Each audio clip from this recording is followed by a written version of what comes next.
Iran has just launched missiles at U.S. bases. 6 missiles reportedly fired at a base in Qatar. That's the largest U.S. military base in the Middle East, and more aimed at a base in Iraq. Explosions were heard over Doha, air raid sirens, interceptors scrambling. The United States Embassy literally told Americans to shelter in place. Airspace is absolutely closed. This isn't a drill. This is a credible escalation. Iran is officially retaliating for Trump's massive airstrike on their nuclear facilities. And while some of those missiles were shot down, this sends one very clear message. We are in it now.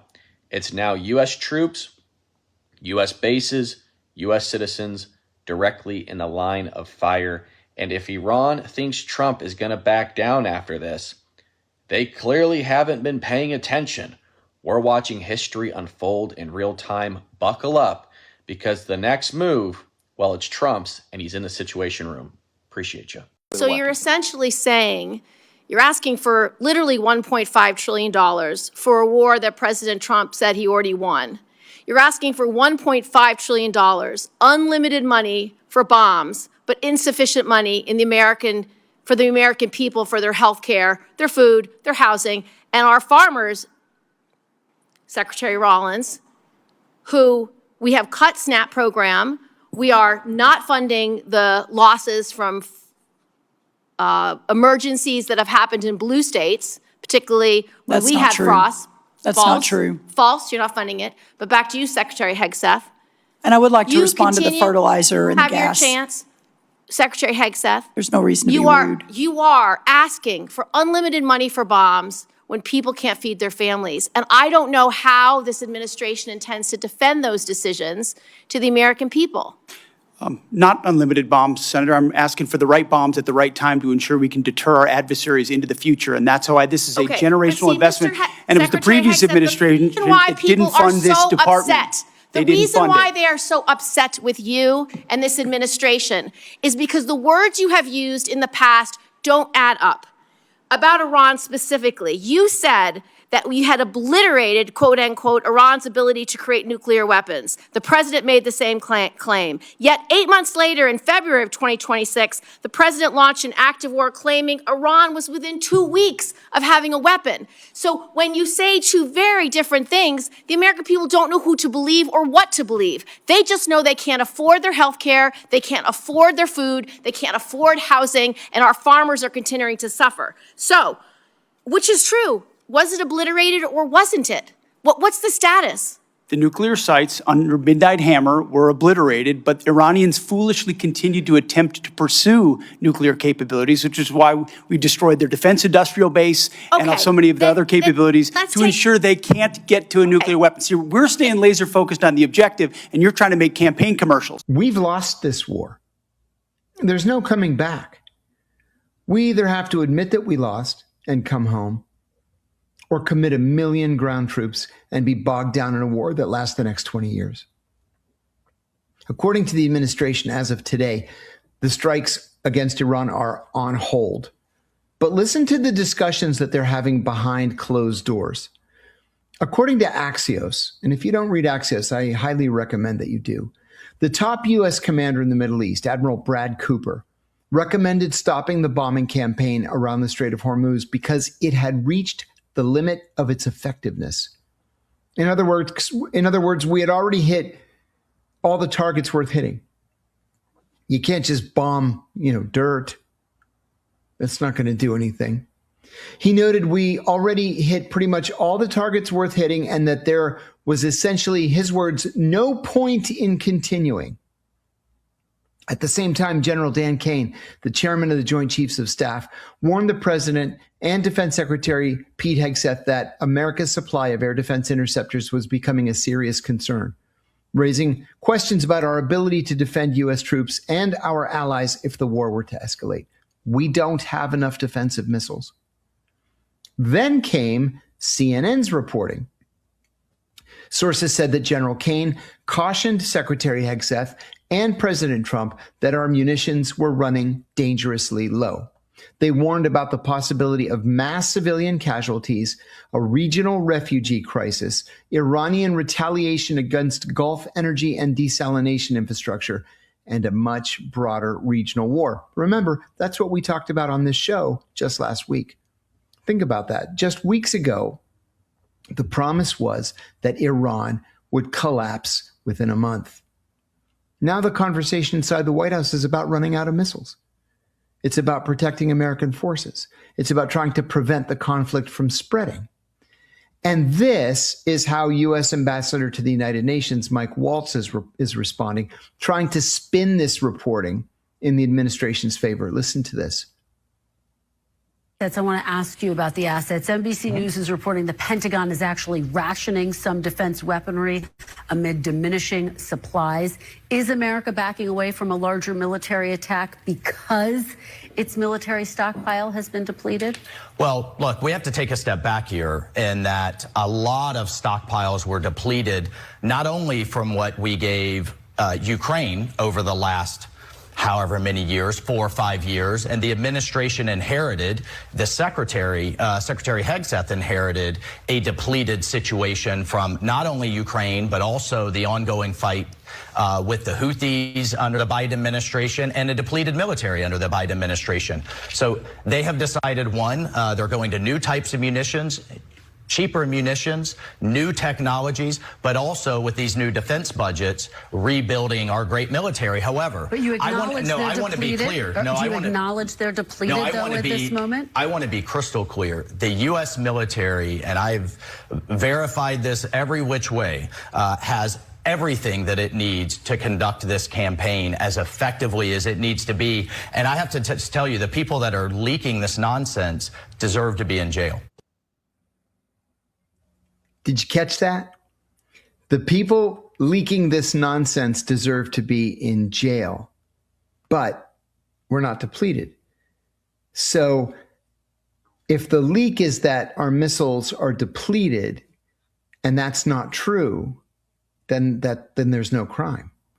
There's only a crime if the information is true. So he just said, no, we are not depleted. Yes, we were depleted under Biden, but it's all Biden's fault. But now we're not depleted. But the people who said we were depleted, they need to be in jail. Okay, so we are depleted.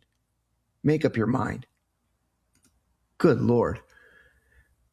These are not conversations that you have when your strategy is working. If you know anything about these wars, and about how these wars go, presidents do not like to admit to a failed strategy. That's why we were in Afghanistan for 20 years. That's why we were in Iraq for 20 years. And this war is going to get worse before it gets any better. We will have a watch party for the new Lindsey Graham documentary coming out in a few months, right? I mean, I'm not going to be able. I said earlier I didn't want to watch it. Now I'm going to force myself to watch it because I'm going to end up shouting at the screen. You know, just as an aside, one of the very few little bits of joy that I had in Pakistan after 9/11, we were working 7 days a week, 14 hours a day. It was ridiculous. But on Wednesday nights, the ambassador would host movie night in the embassy's little mini theater. Well, we watched whatever we could get our hands on. And it became like a joke. We would shout at the screen. We'd throw popcorn at the screen. There was one movie called How Shantae Got Her Man Back. That's what it was. How Shantae Got Her Man Back. And we were screaming at the screen, "Don't take him back, Shantae. He's no good." That's how I feel about Lindsey Graham. I'm going to shout at the screen. We don't want you, Lindsey Graham. We don't care that you died. Just go and let us be. Now his sister is the senator. Can you imagine this? His sister is the senator filling in for the remainder of his term. And she announced that she's running for a full term in the United States Senate. Her only qualification is that she was related to Lindsey Graham. That's it. It says a lot about the current state of American politics, doesn't it? Can Iran really hit the United States mainland? A stunning threat from a senior Iranian cleric closely tied to the country's leadership is now raising that very question.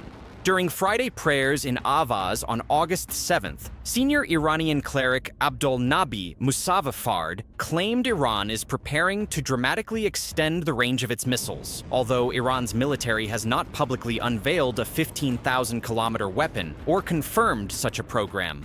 Musaffafard, who serves as the representative of Iran's supreme leader in the province, made the explosive remarks while addressing worshippers, saying, in comments carried by Iranian media, that Iran is preparing so that the American people also experience missile strikes and understand what it means to be, in his words, dragged through blood and dust.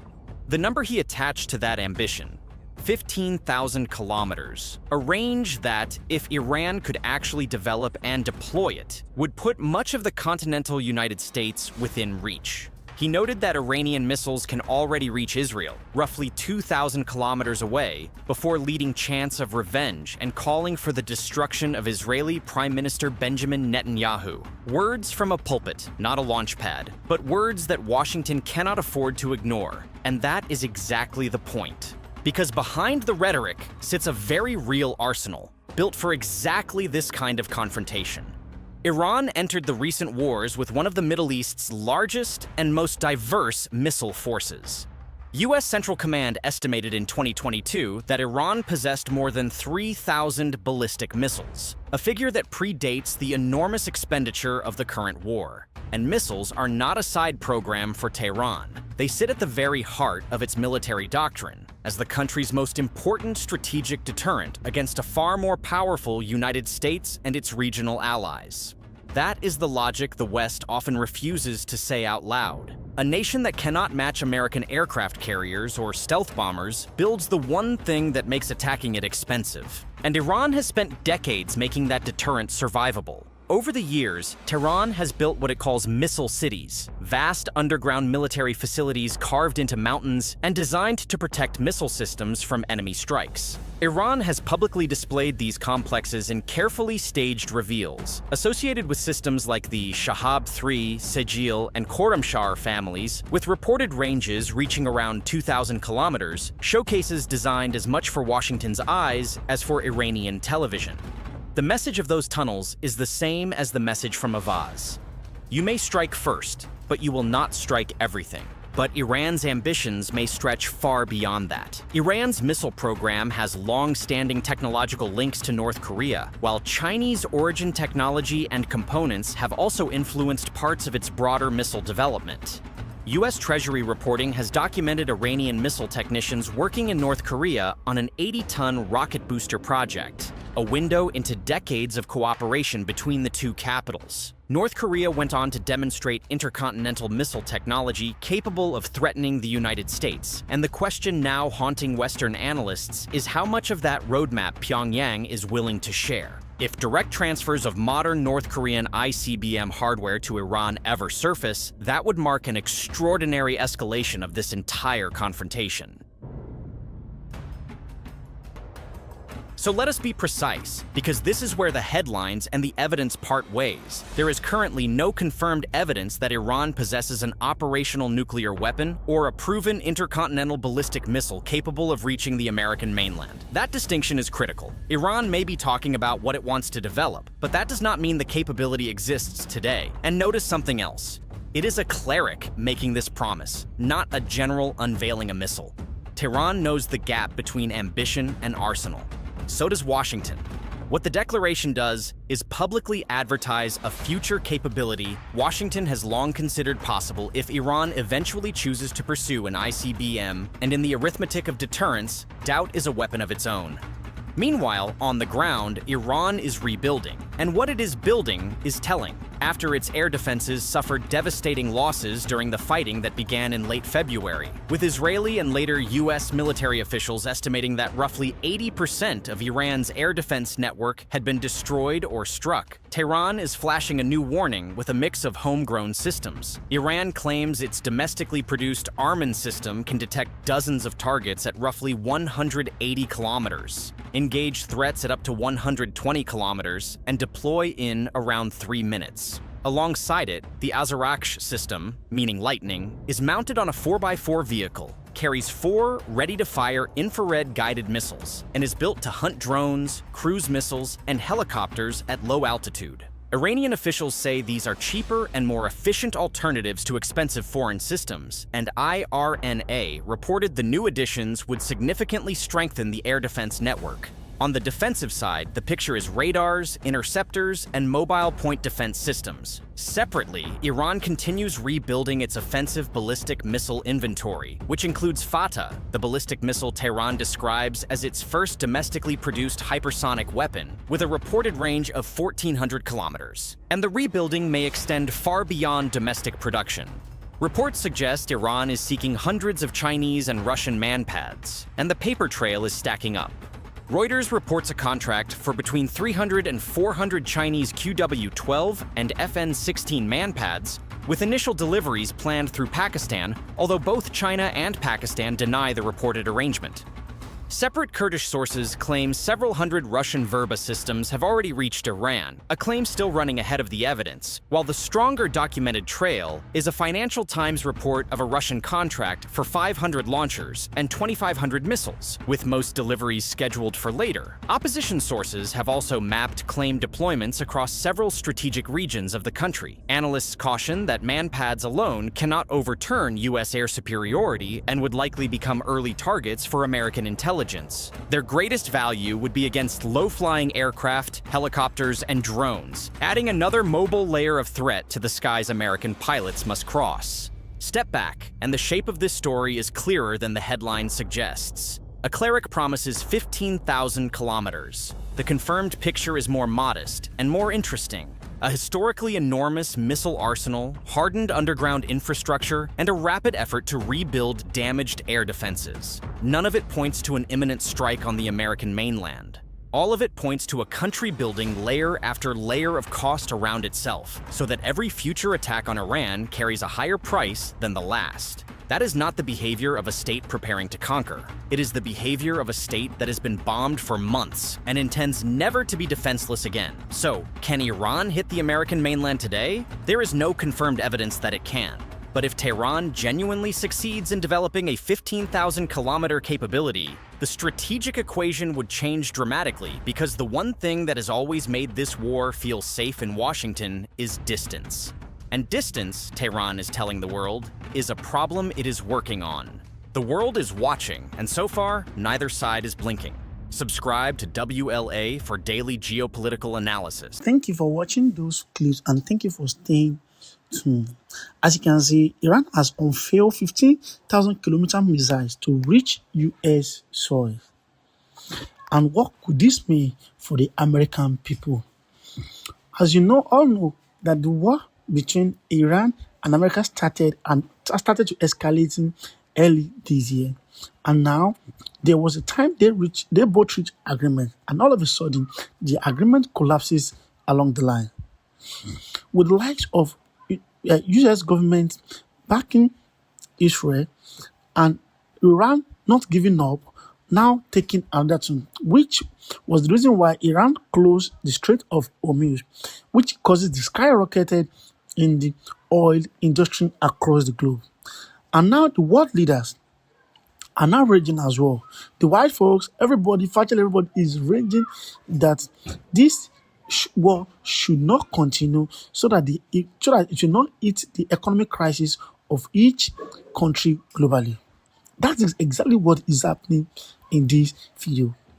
And now, what do you think? Do you think it is wise that Iran has threatened to launch that they have 15,000-kilometer missiles that can reach U.S. soils? Drop your thoughts in the comment section and let's have more insight about this.